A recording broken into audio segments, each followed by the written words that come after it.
YSR Congress party నాయకులు కార్యకర్తలకు రాష్ట్రంలో ఎదురవుతున్నటువంటి వేధింపుల మీద ఈరోజు జగన్మోహన్ రెడ్డి గారు కొన్ని కీలక వ్యాఖ్యలు కూడా చేశారు.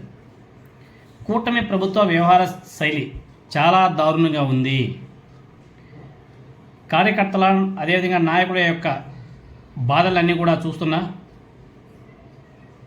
భరోసా కూడా ఇస్తున్నాను. ముందు ఇంకా ఎక్కువ భరోసా ఇవ్వడానికి కూడా ట్రై చేస్తాను. దాంట్లో భాగంగా జగన్ 2.0 చాలా గట్టిగా ఉంటుంది.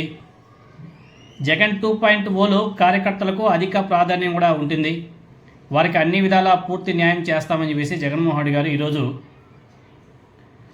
రాజంపేట మున్సిపాలిటీ, అదేవిధంగా రామకుప్పం మండలం, అదేవిధంగా మడకశిర మున్సిపాలిటీ సంబంధించినటువంటి వైఎస్ఆర్ కాంగ్రెస్ పార్టీ స్థానిక సంస్థల ప్రజాప్రతినిధులతో జగన్మోహన్ రెడ్డి గారు భేటీ అయ్యి ఆ భేటీలో ఇలాంటి వ్యాఖ్యలు కూడా చేయడం జరిగింది.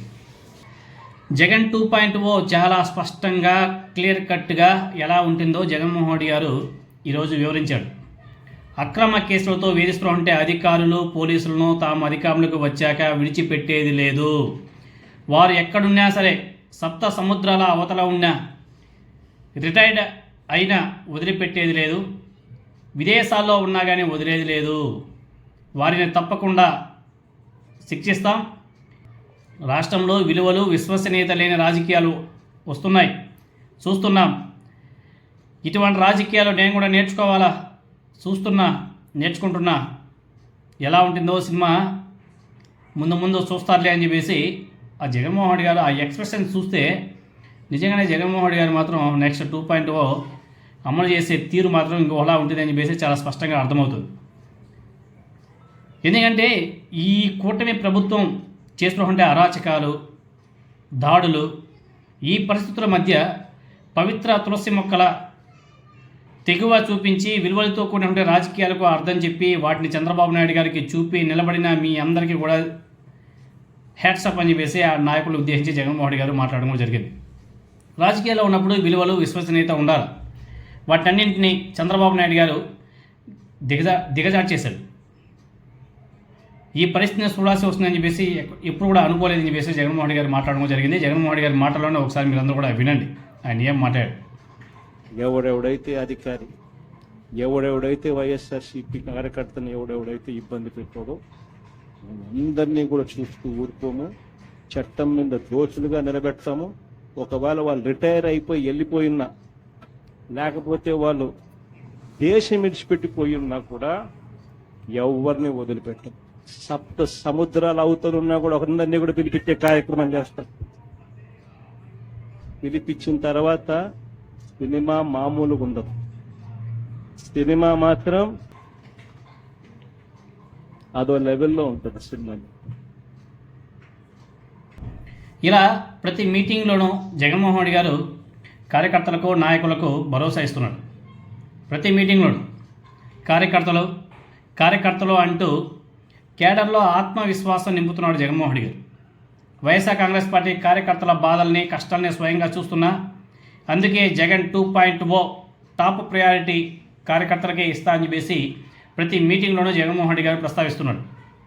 మిమ్మల్ని ఇబ్బంది పెడుతున్నటువంటి పోలీసులు, అధికారుల పేర్లను రాసి పెట్టుకోండి, మర్చిపోకండి. మనం అధికారంలోకి వచ్చిన తర్వాత వారికి సినిమా మామూలుగా ఉండదు, వేరే లెవెల్లో ఉంటుంది. వచ్చేది మన ప్రభుత్వమే, కేసులకు ఎవరు కూడా భయపడద్దు. కార్యకర్తలు చెప్పిందే జరుగుతుంది అని చెప్పేసి జగన్మోహన్ రెడ్డి గారు భరోసా ఇచ్చాడు. చంద్రబాబు నాయుడు గారిని చూశాక నేను కూడా చాలా మారిపోయా, ముందు ఎలా ఉంటుందో కూడా నేను చూపిస్తా అని చెప్పేసి చాలా అగ్రెసివ్గా మాట్లాడి ఈరోజు జగన్మోహన్ రెడ్డి గారు. ఇవన్నీ చూశాక జగన్మోహన్ రెడ్డి గారు చెప్పినటువంటి మాటలు చూస్తే కేవలం వైఎస్ఆర్ కాంగ్రెస్ పార్టీని ప్రేమించినందుకు, జగన్మోహన్ రెడ్డి గారిని అభిమానించినందుకు, కార్యకర్తలు పడుతున్నటువంటి బాధ, ఇబ్బందులు, వారి మీద వేధింపులు, కక్షలు, దాడులు ఇవన్నీ కూడా స్వయంగా చూస్తున్నా. అందుకే జగన్ 2.0 కార్యకర్తలకు అత్యంత ప్రాధాన్యం ఉంటుంది. వారికి పూర్తి న్యాయం చేస్తాం. వారికి అడుగడుగునా తోడుగా, అండగా నిలబడతాం. పార్టీ నాయకులు, కార్యకర్తల్ని అక్రమ కేసులతో వేధిస్తూ ఇబ్బంది పెడుతున్నటువంటి పోలీసు అధికారుల పేర్లు మాత్రం మర్చిపోకుండా రాసుకోవాలి. అధికారంలోకి వచ్చాక వారిని చట్టం ముందు నిలబెడతాం. ఎవరిని కూడా వదిలిపెట్టేది లేదని చెప్పేసి జగన్మోహన్ రెడ్డి గారు ఈరోజు మాట్లాడే తీరు చూస్తే మాత్రం ఒక విధంగా చెప్పండి కూటమి నాయకులకి ఒకంత భయం అయితే పుట్టుంటుంది. ఈరోజు వాళ్ళు చేస్తున్నటువంటి దుర్మార్గం ఏదైతే విత్తనం వేస్తున్నారో రేపు అదే పెరుగుతుంది. అందుకే ఈరోజు దౌర్జన్యాలు చేస్తున్న అధికారులు, పోలీసులు ఆ రోజు ఎక్కడున్నా రిటైర్డ్ అయిపోయినా సప్త సముద్రాల అవతల ఉన్నా వదిలిపెట్టబోం, పట్టుకొని తీసుకువస్తాం, వారికి సినిమా కూడా చూపిస్తాం. అది మామూలుగా ఉండదంట సినిమా కూడా నా సామిరంగా. ఈరోజు ప్రజలు అడిగే ప్రశ్నకు చంద్రబాబు నాయుడు గారు సమాధానం చెప్పలేక తెలుగుదేశం పార్టీ వాళ్ళు ఎక్కడికి వెళ్ళినా ఏం జరుగుతుందనేసి చాలామంది అడుగుతున్నారు.